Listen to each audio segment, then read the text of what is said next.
Hey, happy day. Welcome to Happy Murphy's Happy Morning. Good to see you. Good to meet you, as I said. Thanks for being here, first off, and thanks for doing this. I appreciate it. Obviously, I'm new, trying to get out there and talk to folks. So I appreciate you being willing to spend some of your time with me. No problem. No problem. Yeah. So first thing, I would just like to hear about your journey. So I'm really interested in happiness, humans, and happy humans, right? How do we make more happy humans on this planet? So from what I can tell, and correct me if I'm wrong, you seem like a nice young man going to college who ran upon a man who was talking to people in the quad, perhaps, and then some things changed. So were you questioning before you met Anthony? But tell me about this journey. Yeah. Well, first, let me correct you. You said I was a nice young man, and that's probably, I don't know if that's accurate, but yeah, no, I was a part of a Christian ministry at the time, a Christian college ministry, and I was actually on my way to a meeting for one of those with a friend of mine when I saw Anthony there. So Anthony had actually talked to other people in my group before. He was kind of just this presence on campus, that you saw sometimes. I mean, he's like big bald guy, not big, but bald guy with a camera on a college campus talking to college kids. People tend to notice, right? It's kind of a thing.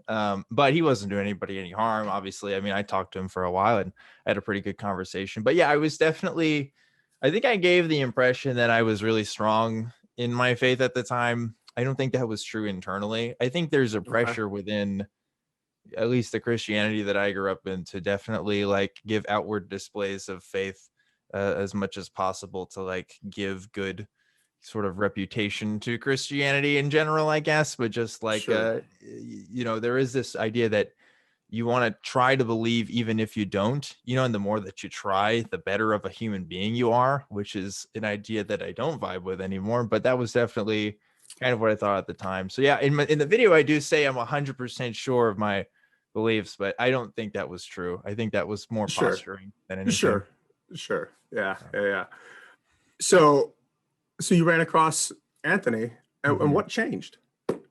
Well, I don't attribute Anthony to be the sole flip switch. Yeah. I think I'm not trying to say he is. It's just what I've seen on.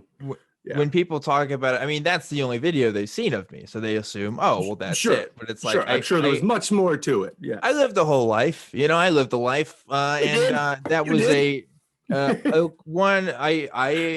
how I frame it these days is it was a stepping stone on a journey. I think that conversation was definitely important.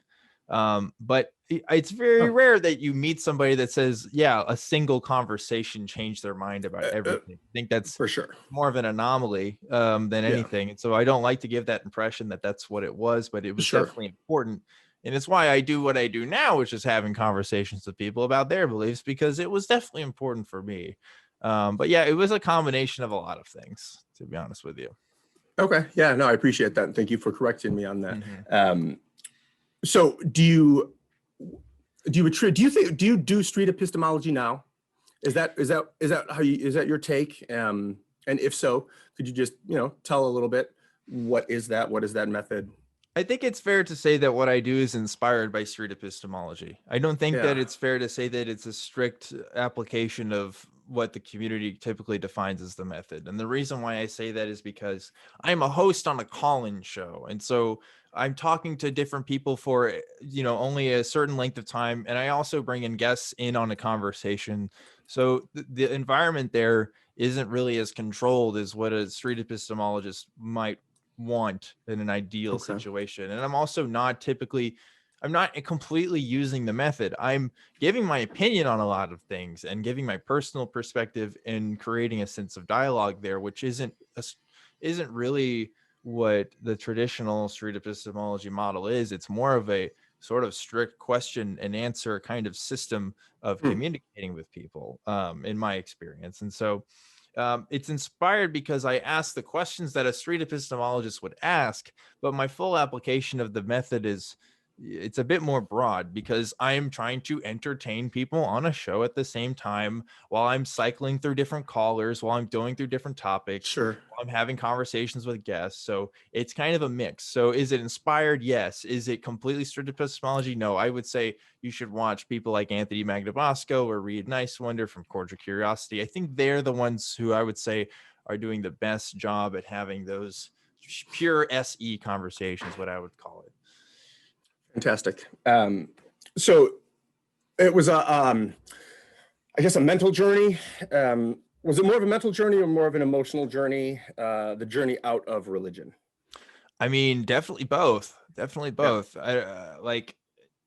I think sometimes the atheist community sort of frames our discussions about these topics as sort of an intellectual discourse, you know, an intellectual deconstruction of these ideas. And while it's important to do that and it's fair to do that, I don't think that's what most people's relationship with Christianity is. Most people aren't Christians because they came to some philosophical grand conclusion based on the well-read arguments and things like that. No. They came to it because their parents were Christian. They came to it 100%. because they grew up in communities of Christians and they did good work for their communities. They served the people that they loved around them. And yes, that comes with terrible, terrible things. That comes with the biases of homosexual people. That comes with the biases of you know, not being accepting of new ideas or being mistrustful of science, right? But like there is still a community aspect there that you can't ignore. And so like my journey was not just a deconstruction of the ideas that I thought were true, but also a sort of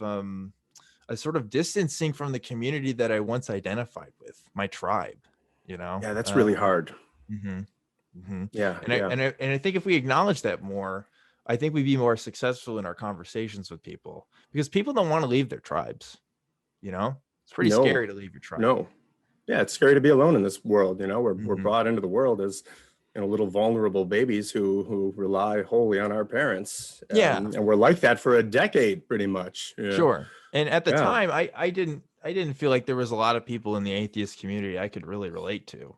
You know, I didn't think I identified with a lot of the voices that I saw at the time. I think there's more broad variety of voices now, and I try to be somebody that other people can identify with, so that path is easier.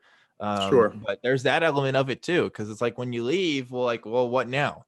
What do? Do you just go the rest of your life by yourself? I don't think so. I don't think you have to. No. I think that's why we form the communities that we do, why we do shows like this. But you know, that's hard to understand if you haven't gone through that. So yeah.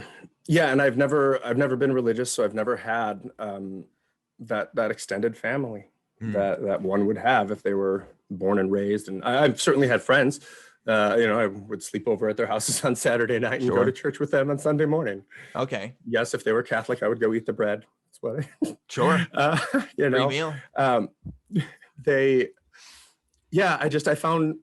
think that journey out of religion is what I want to ask about. So the happiness, right? Because that's what I like talking about, happiness. So are you happier now than you were then? First off, let's just start there. Yes, I am happier now than I in general. In general, yes, I'd say in pretty much all boxes in my life, I'd probably seen some improvement from then to now. Yeah, for sure. Okay. So how much of that is attributable to leaving religion versus just growing as a human and getting older? And yeah, I mean, you know, when I left, I was like 20.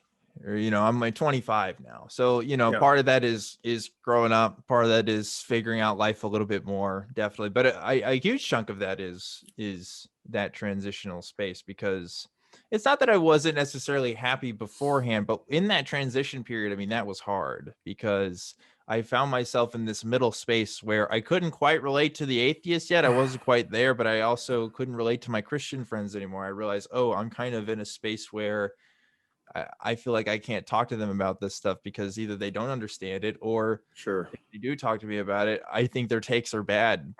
You know, like there was a point where I can't take someone seriously who thinks the idea that we should have like conversion therapy is a real serious option to consider for friends of mine that are gay. Like in that, like, and have like a discussion as if that's okay.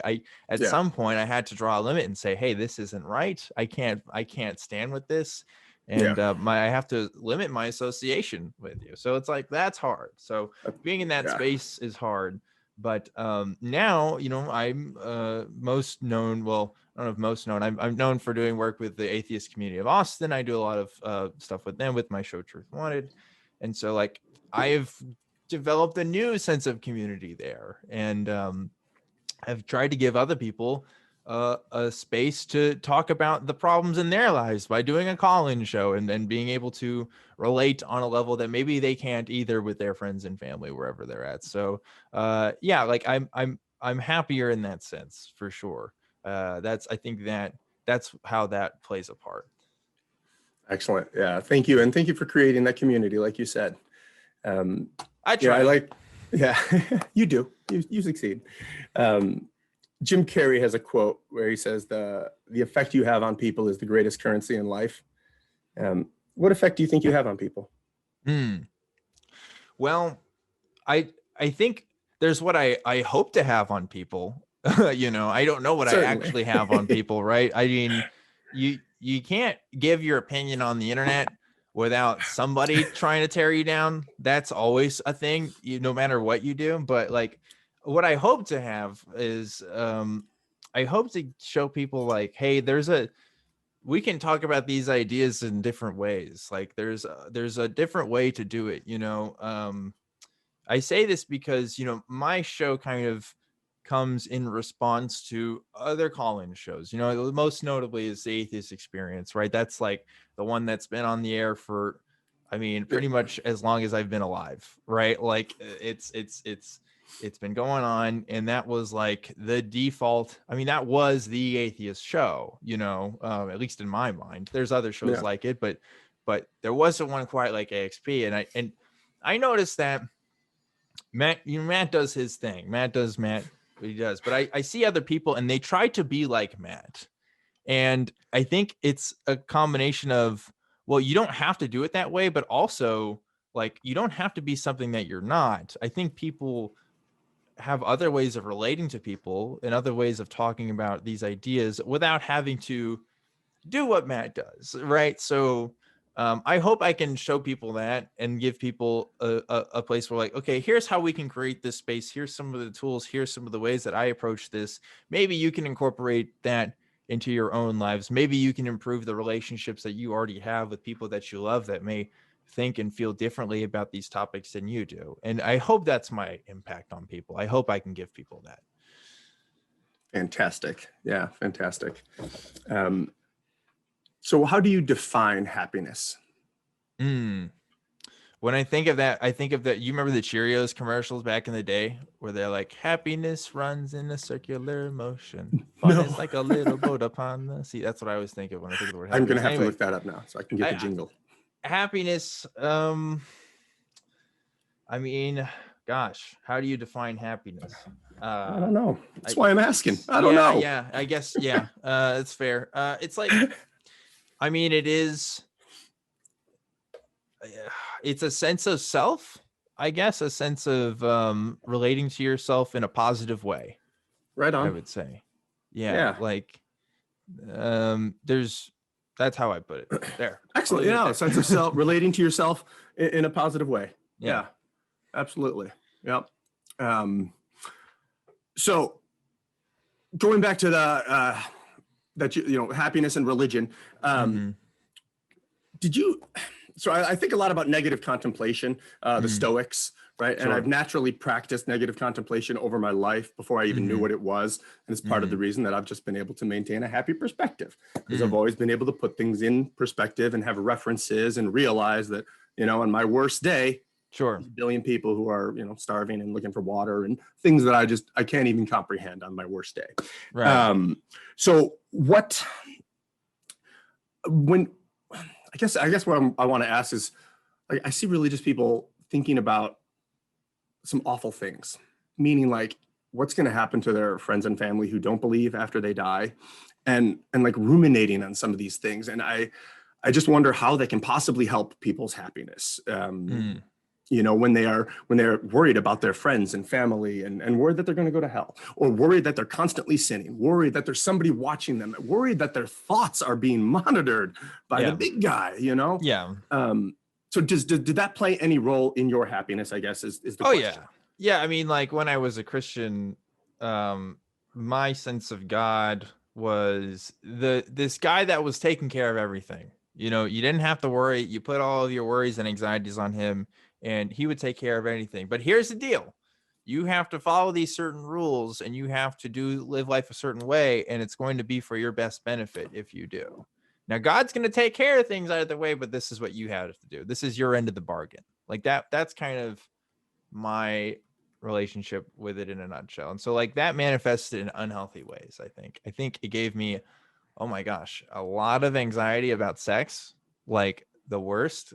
I thought, oh, I've struggled with these impure thoughts all the time. It's like, no, I was just a horny teenager. Like that's just kind of, that's what happens to a lot of us, right? Like Most of them. Yeah. Most of them. Right. Yeah. But like, you know, like that played a part. I think it gave me really weird ideas about what a man should be and what a woman should be that I don't vibe with anymore. I think that I thought that there were these particular roles that we were just meant to fulfill. You know, that's what God designed for. And like, yeah, you know, we may not live up to God's perfection all the time, but we want to strive towards these ends all the time. And I think that put an unhealthy sense of happiness, because I'm not your typical stereotypical red-blooded American dude. I'm not super into football, you know. I like I don't know. I'm not like 100% a typical bro guy, I guess. I mean, in some ways I am, but like only in ways that I'm comfortable with being me. I'm not trying to live up to anyone's expectations except my own.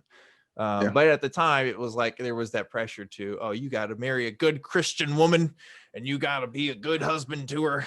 And, you know, Sure. So there's those relationships to parse out with, you know, one sense of self there that come part and parcel with Christianity. Yeah. I mean, how can you live an authentic life or be authentic in your person when you're, you know, feeling feelings that are going against something, you know, and the cognitive dissonance is going to happen. Right. Yeah. And the explanation is, well, that's just because we're sinful. You know, we're, as human beings, we're ultimately broken, and that's why we need the redemption in Christ. And that sucks because, oh my gosh, you can't do anything about it except submit to an authority higher to yourself. And not that there's anything wrong with trusting something beyond yourself. Sometimes I think I do that all the time. I want to try to get a vaccine that I didn't research that other people did. Like, but that's not the same thing as like trusting in something that may not even actually be there, you know?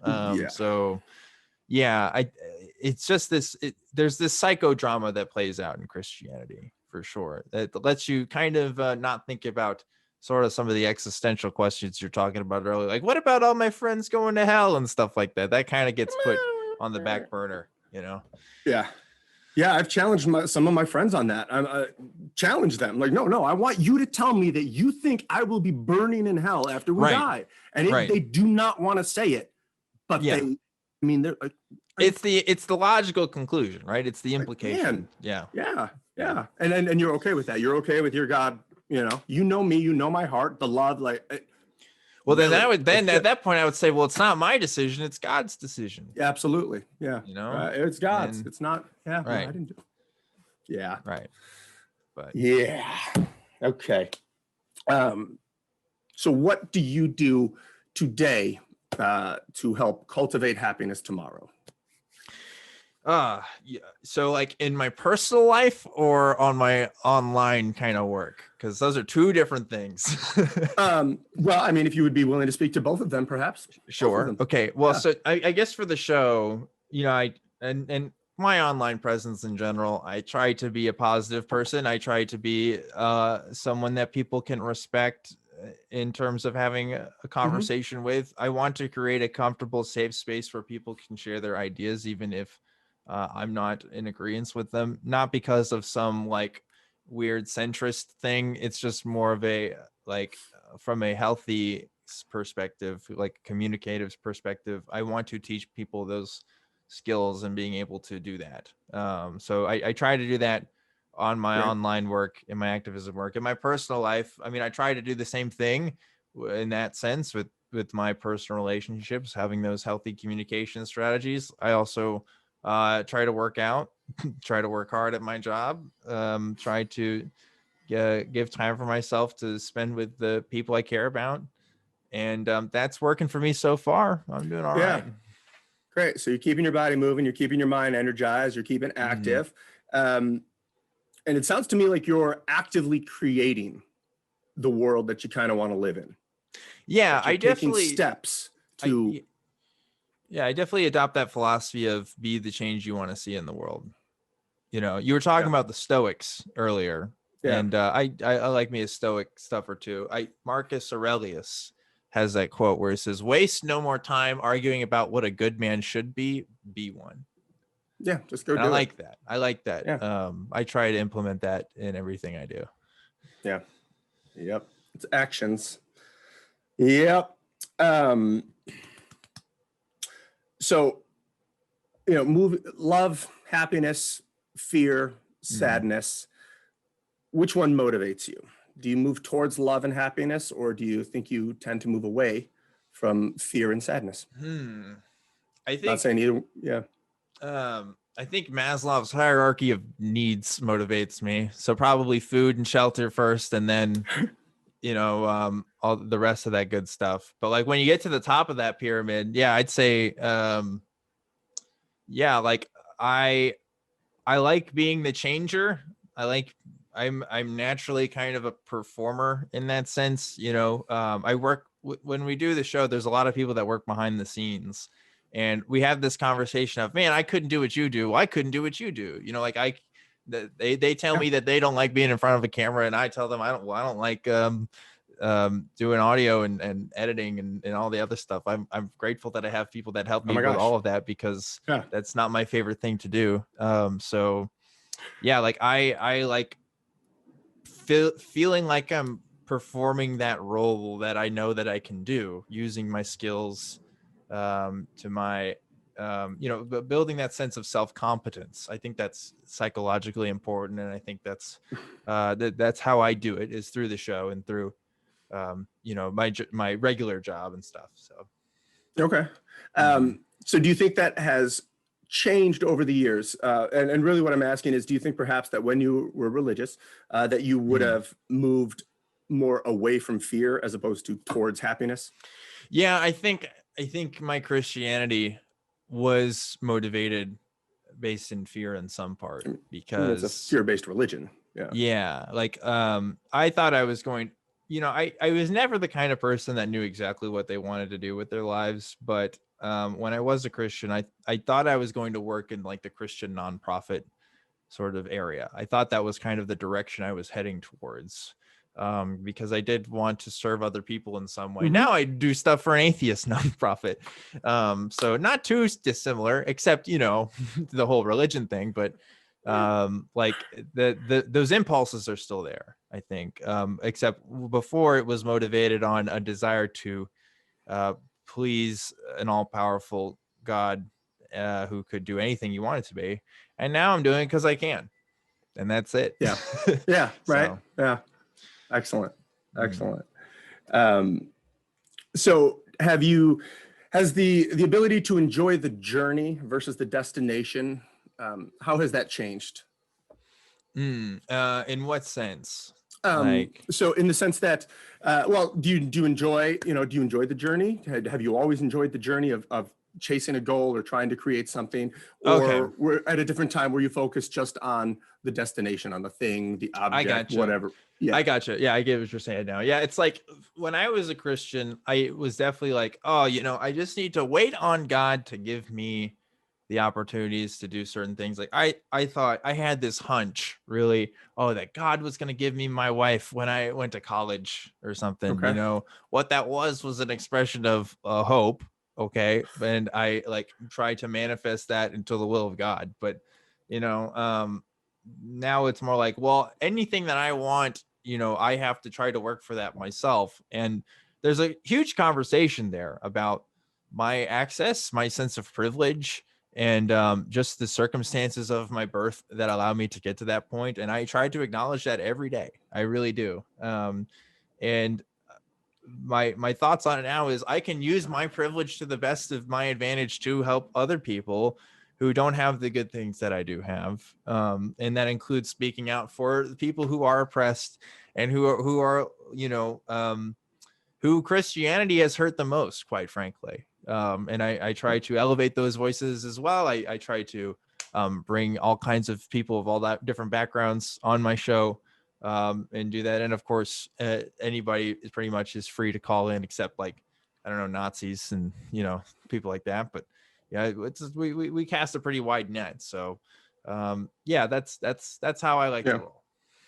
Excellent. Do you have a favorite call that you've taken, or a couple, like off the top of your head? What's one that you're like, oh yeah, that was a great call? And when I say that, I'm talking more about like the Art Bell type calls, the crazy conspiracy type calls that you might have gotten. I mean, I've talked about COVID denial. I've talked to Scientologists.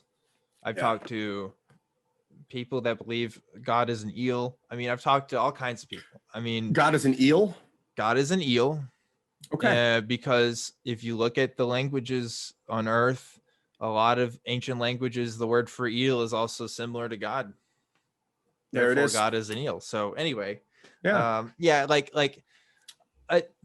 one of the funnest things about doing the show is just talking to just weird people, man. I just love weird people. I love it. Our brains are amazing. They do such crazy things and make wonderful thoughts. Very imaginative people I talk to. Yes. And so it's hard to just pick one, but like I always, that's just a sampler, I guess, of some of the kinds of conversations I've had. Yeah, and that is what I appreciate about your show as well. You had said that, Matt does Matt, and other people perhaps might try to do Matt, which just makes me think, be authentic. You can't be anybody but yourself. Sure. And that is part of this process of, I think, finding happiness is really finding who you are and understanding your sense of self, your agency in the world, that you are a creative agent who can affect change in the world, and being authentic. So what scares you? What scares me? I definitely have less fears now than I used to. I used to be really scared, more scared of like ultimately being alone, like not being able to relate to someone in an intimate way that like I would want out of like a personal relationship. And now, after being a bit older, I'm happy for the relationships that I have and have had. But it doesn't scare me as much anymore, because I've kind of overcome this sense of like, well, like ultimately when I die, I will be alone, like that is a personal process that nobody else will be a part of. And so I just had to make peace with myself there. And it's kind of more of an acceptance now than a fear, because like we're talking about the Stoics, right? It's like I can't change that. That's outside of what I can do. I can only focus on what I can change. And that's terrifying, but also empowering in a way.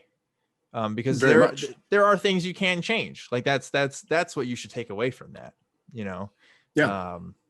And I'm proud to be able to do what I do with the show and everything. I hope I can do more. But that's how I overcome that sense of just not mattering. It's, I am making a difference. And maybe it's one caller in Nebraska somewhere, or maybe it's somebody who you just writes an email to me from. I've gotten people from all over the place. It's wild. It's pretty wild. Yeah. I've never understood the argument that we get that, if there's a heat death of the universe and everything just goes away, then everything is meaningless. What is the point to any of this? What's the point? Well, the point is that I share this planet with you right now. That's the point. And if I can make your journey easier, happier, more full of love, well, then I've had some impact, haven't I? And my existence has not been meaningless at all. It meant something to somebody else. Yeah. Even if it's one person. I've been reading about this. I don't know if you're familiar with, oh gosh, what's his name? I can't remember the book now. Shoot. Benetard, David Benetard. I think that's his name. I just No. read his book a little while ago. Anyway, he is yep, David Benatar. Okay, so I just read his book, his most recent book. It's mostly about like antinatalism and some other things, but he does talk about cosmic meaning and cosmic significance, and I really like his sort of system. He kind of puts meaning on like 3 different levels, right? So there's the cosmic scale, the cosmic perspective in the universe, which he comes to the conclusion, yeah, definitely nothing there. Sorry, folks, can't do anything about that. Then there's the next level, which is the community sense, which is how we relate to other people. And he says that while a lot of us don't have meaning there, like a couple of people do in the grand scheme of things. There's been great leaders who have done stuff and other things, but otherwise, most of us play a small role when it comes to all humans on Earth, right? We just have some impact there. We can do it on smaller scales, like with you and me and people who watch this channel, but he's kind of talking more about humanity, right? In humanity, it's in the grand scheme of history. I might be a footnote, who knows? But he also talks about the sense of self and the meaning that we provide there. And that's, I think, we don't always have the language to kind of distinguish that when we talk about this, because people kind of conflate it between those 3 different scales when we're talking about meaning. And it's like, yeah, we do have that sense of personal meaning. I think that's the most that we can control, because I can't control what you think. I can maybe I can influence you for sure, but your decisions are yours at the end of the day. And my decisions, well, actually, there are decisions that it's arguable that we have no real choice at all. That's a whole other thing, but I love it. You get the idea. Go there, my friend. Yeah, totally. You get the idea. It's like it's either it's either random or we don't have a choice. I mean, whatever the system is, there's either a cause or it was random. In which case, there's no free will. Exactly. Whatever the system that you call Objectively Dan, right? It's a system that impacts others and can be influenced by others. And I'm just going to continue to do that, whatever I is. Right. So absolutely. There you go. Whatever that I is, I don't know. Right. Yep. Yeah. I talk about this in one of my videos, that, if I start taking your cells away, at what point are you no longer you, right? Is it just the brain? Is it when I take your brain away? Because then we can just hook you up, right? I don't know. We take your brain and put it in a vat. All right. Don't get me started. Oh, please do start, my friend. I mean, we got quantum foam, we got potentiation and actualization. It could all just be a simulation. No way to know. I don't know. What are your thoughts on that? Not on simulation, but after we die, what do we do? Are we going back to bed? I think that my sense of self will dissipate, and it'll be like when I fall asleep at night. I can't be consciously aware of me not being consciously aware. I'll just be not a thing anymore. I could be recreated, maybe. I don't know if it'll be the same me, but I don't think I'll be going anywhere. This I that we're talking about, right? And that is what it is. One of my favorite songs that I kind of discovered more after I kind of was going down this atheist rabbit hole was Death Cab for Cuties. I'll Follow You Into the Dark. I don't know if you're familiar with that song. I may know it if I heard it. Yeah.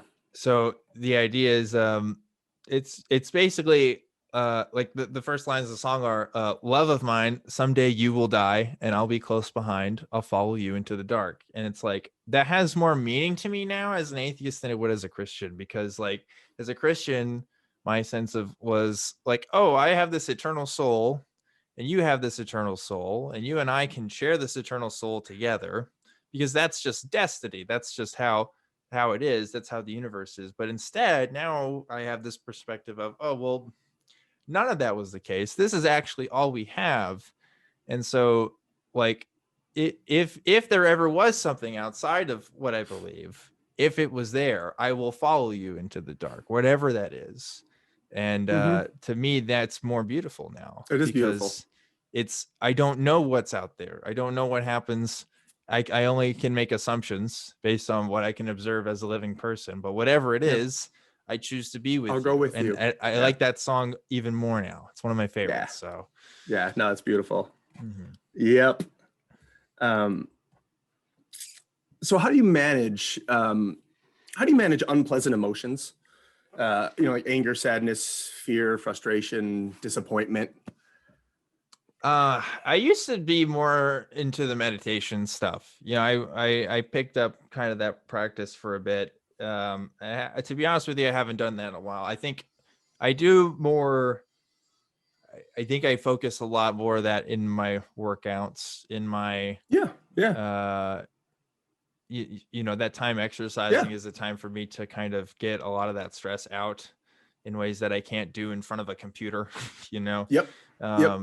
So that's how I handle a lot of that. And I don't externalize that too much. I will occasionally post something when I'm feeling emotionally strong on like Twitter or something. Okay. But even then I feel like I'm pretty measured about it. Like I'm not someone who likes to I like well, I say this. I mean, like I can be emotive on the show, but like I don't know if do you care about Myers-Briggs at all? Do you like put any stock into that? There's in like terms of like the boxes that they like I'm an like INFP. I think there's some truth to it in some ways. Like in that box I'm like an ENFP. So it's like it's someone who is it's called the most introverted of the extroverts because we have this appearance of being extroverted, but I do have a strong sense of introversion where I only share some of my thoughts with close people. So it's like that's how I feel when handling my emotions sometimes. It's like I seem like a person that wears their heart on their sleeves, which I do, but then it's like, oh, there's another layer there too, though. Like you just kind of have to, I don't know, you have to know me enough to get there that I don't always do in like my online space and stuff. Like I do try to keep that pretty separate. I think that's helpful. I think other content creators should practice that too. I think if we all did that, we would be living healthier lives, but a little more measured, perhaps. Yeah. That's not to shame anybody who puts all their lives out there. I think it's great if you're willing to do that, but I can't do that. I don't think it'd be good for me. So Excellent. Do you think of yourself as a humanist now? Not that we're labeling each other. I'm just wondering. I'm comfortable with the term, but I actually prefer the term sentientist now. Yeah, I saw this right after I started my channel, and I was like, oh, well, what the fuck? Because I didn't know that. Yeah, I didn't even know the word. So the only difference there being is the silly sentient. Okay, that's what I'll do. Yeah, the silly sentience, right? But like it's the same secular values are there, right? I don't have to attribute religious thinking to any of my sense of morals or sense of understanding the world. And I do care about human beings ultimately in my value system, but I've extended that to beings that have a capacity to suffer. Yeah. And so how that manifests for me is my veganism. Sure. I've been doing that for about 8 months now. But also it has affected kind of the relationship that I see that humans have with all sentient life on Earth. And obviously like I'm still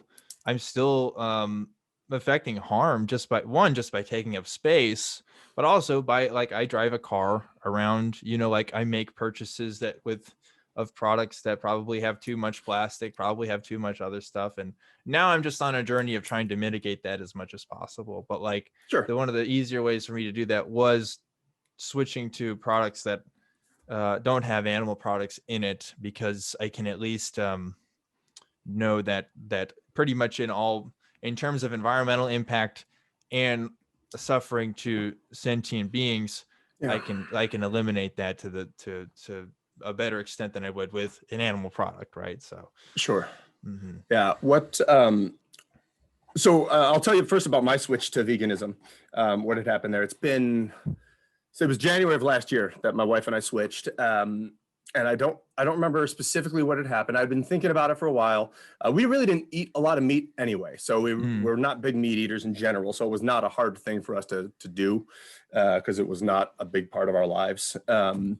But for me, it was this realization, and I just one day, I don't know if I was watching, if it was an Alex O'Connor video, perhaps, and I just started thinking about the fact that if I had been born in India, that I would view cows completely different than I do here. Yep. Just completely different. And if I were born in Korea, I would look at my dog completely different than I do now. I would not have some, maybe, I know they don't all eat dogs. I'm not saying that, but, I would have these different relationships with these animals that I didn't choose. It was just because I was thrust into the world in that location in the world. And if that's the case, then like, what am I doing? Like, I started realizing that, like, again, they have just as much right to live as I do. And I don't want the harm and the suffering, and the factory farms are awful. But it was just this realization that my dietary habits are literally just like religion, just based on geography. Yeah. That was it. It was based on geography. And if that was the case, then I didn't really choose it. So I'm going to take a moment now and actually think about this and make a choice. You know what? I don't want to cause more suffering in the world. So that was kind of my journey. Yeah. What happened for you? I mean, kind of similar. So I was actually, I've talked to Alex and stuff before. Yeah. And my buddy, Genetically Modified Skeptic, is even better friends with him. And he was the first person I knew that like I've known vegans before, but I didn't know anybody that like had actually made the switch since I had known them. He was the first. Okay. But he and his wife were the first to do that. And so like, that was really interesting to me, seeing them do that. They did vegetarian first. Now they're both full vegans. I guess when talking it out loud and watching Alex's videos, it was never a question to me of, was he right? Almost. It was like, yeah, I think he is right. It was more of a question of will. Like, could I do this? Like, I ate animal products every day. Every day. Like, Okay. that was harder. Yeah. I tried to do it at first, and I was in a relationship at the time where they were not open to it. And like, it was just, I kind of just quit right away. I didn't really stick to it super far. And then last hard to year, do with no support. I mean, really, if the house is surrounded by food, that's hard. It didn't, it didn't really last super long. And I was just at a busy time in my life, and it didn't work out. But I guess when COVID hit and stuff, and when life was working out differently, I had gained a lot of weight at that point. I was almost at 260 pounds. I'm about 210 right now. So I lost all that last year. And yeah, you look great, man. Yeah. Thank you. In the process of doing that, I was looking up a lot about like optimal eating and optimal food stuff. And of course, the veganism stuff comes up while I'm doing all that. And I also adopted my cat, Pico, off the streets. And my boy is great. Off the streets? And awesome. Yeah. Off the streets. Little fantastic. Yeah. But it made me realize that, like, look, why am I taking so much good care of this cat? And I have no qualms of eating these other animals. For sure. And when you look into the social psychology of these animals in their cognitive capacity, they are just as capable as cats, if not more so in many cases. If we're talking about pigs, we're talking about, cows. And you see those videos of when they take away the calves of cows and stuff like that. They are mammals too. And all of the systems that they have. Yeah, that's pain. Yes. It's pain. Absolutely. And the system of carnism is real. That's what I realized, that this isn't just a made up thing, that we do have these ideas that make us that justified our behavior towards other animals throughout all the times we've been alive. And they're just as arbitrary, as arbitrary as the religious ideas. Yeah. It's in my opinion that this is kind of the next step for the skeptic movement to really wrestle with this, because I've looked at these arguments. I've read books on this stuff. I would go back to eating animal products really easy. I really enjoyed it, but I can't justify it on an ethical grounds anymore. I really can't. So Yeah, no, yeah, yep. No, like you said, for the planet, for all, just so many reasons that it was, that it was just that moment of, what am I doing? And that's what I told my wife. She was already a vegetarian pretty much at that point. And I was like, I'm like, and it's not even to like, I think people misconstrue it as a way of a new form of judging people, or just a new way of like creating a superiority thing over people. And it's like, look, I get it. I see how other vegans talk about their stuff. I do my thing, just like I do my own thing with the atheism. You know, there's a lot of asshole atheists out there too. I get it. I'm just doing it for myself more than anything. And I believe that my reasons are convincing, so I will talk about it with other people. But you know, it's not the same as coming on my high horse and saying, "Oh, well, you're all evil people." No, I ate animal products for most of my life. You know, like it's not the same. Yeah, no, absolutely. Me too. Yep. And it's just because I hadn't thought about it, really. I just hadn't given it consideration. Yeah. Yep. So there we go. That's the vegan rant on here. Yes, it is. Yeah. I can't wait to see your comment section on that. That'll be great. Hey. Yeah. And maybe that'll be the thing that that gets me some views. We'll see what happens. So I have 3 more questions for you, because I want to try to wrap up here by 11 minutes for you. So I think that we have a superpower, right? I think that we have the ability to take the subjective and make it objective, right? We have the ability to take things that are in our brain and then make them tangible for the world, and then affect change. I think that is our superpower. The creation is literally our superpower, that we can create something from nothing, essentially. So what is your superpower, Dan? What is my superpower? Yeah. I can reach things on the top shelf at the grocery store. Yes. Yep. I was just asked to do that the other day for a little old lady. Needed the yogurt. I can do that. And that's a superpower to some people, I guess. So there you go. I'm a violinist. I think a lot of people don't expect that of me. Because I don't think I look like one. I've been playing since let's see, it's been about 13 years now. So excellent. That's the thing I do on the side. Used to do it for Christian worship and stuff too, so I can play all that. Sure. Yeah. All right. So you create music with your violin. You could say that. What else do you create? Call-in show. I do that too. I was gonna say you create community, right? Sure. Yeah. I mean, I know it's a group effort. It's not just me. You know, there's a lot of people that help make the show happen. So I'm pretty humble about it, or I try to stay humble about it. I'm just the face. Look, there's a lot of people that help. So yes, I'm a professional actor, and without 14 times the amount of people behind the scenes as we have in front of the scenes, I would be standing naked on a dark stage. Yeah. So, I am not a designer in any way. I need them to clothe me. Sure. Absolutely. Only together can we create what we create. I agree. So how do we reconcile? You touched on this a little bit earlier, that we have to say goodbye to people. The Death Cab to Cutie song, right? And this is something I've thought about for a long time now, that either one day I say goodbye to my wife, or she says goodbye to me. Right? And how do we reconcile that? How do I move forward in the world knowing that everything I love, I lose, or they lose me? Yeah.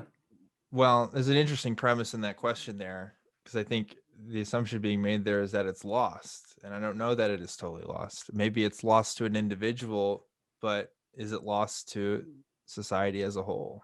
Are you making an impact? I mean, right now I'm impacted by people I've never met. I'm impacted by people who don't know my names, but I know theirs. And they were impacted by people that they didn't know their names. I mean, humanity goes on, and we are just one of the waves in the ocean, but every wave is what makes the ocean, so I reject the premise. I say that fantastic. We do matter. We do, like, what's lost to us as individuals isn't lost as a whole.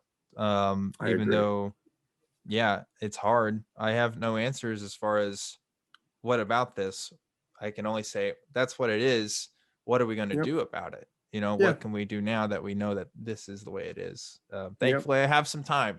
You know, if all things go well, I have some time to think about what that means for me, but we'll see. Yeah. So last question, how do we help more people find their happiness? How do we create more happy humans on this planet? You know, I think a lot of experts could give a lot of reasons and research on what we should do. I only know what I know, and that is to improve the way that we communicate with other people and deconstruct these ideas, including our sense of self and our sense of what's true, our sense of how we navigate this crazy, crazy world. We don't have to do it through spiritual mysticism. We don't have to do it through esoteric knowledge. I think we can do it through casual conversation and deep contemplation. I don't think it requires a special education or some sort of intimate relationship with the divine. I think we can do it just by being ourselves and by being honest with ourselves, most importantly. But that takes time, it takes courage, and it takes people you can trust. And I'd like to try to be that person for people if I can be. So. Yeah, fantastic. Well said. Yeah, and I think you are being that person. You're getting back to that superpower of being authentic and creating community, and that effect that you have on people is allowing them to be open and to be themselves and to speak and to be heard and seen in the world. Yep. I appreciate that. Yeah, I appreciate you, friend. Thank you so much for being here. Thank you so much for sharing some time with me. In an ideal world, I would have driven over to Waco, Texas, and we could have actually shared some space and some air. You know, it is what it is. It is what we got to do. That's right. Awesome. Thank you, Dan. Yeah, no problem. I appreciate you. Thanks for having me on. Yeah. Any questions for me or anything? You know, I don't know. Don't think so. Watch Truth Wanted Friday nights at 7. Always. I appreciate it, man. Awesome. Go have a great day. Many thanks. We'll talk to you soon. All right. Sounds good. See you later. Awesome. Thanks, bud.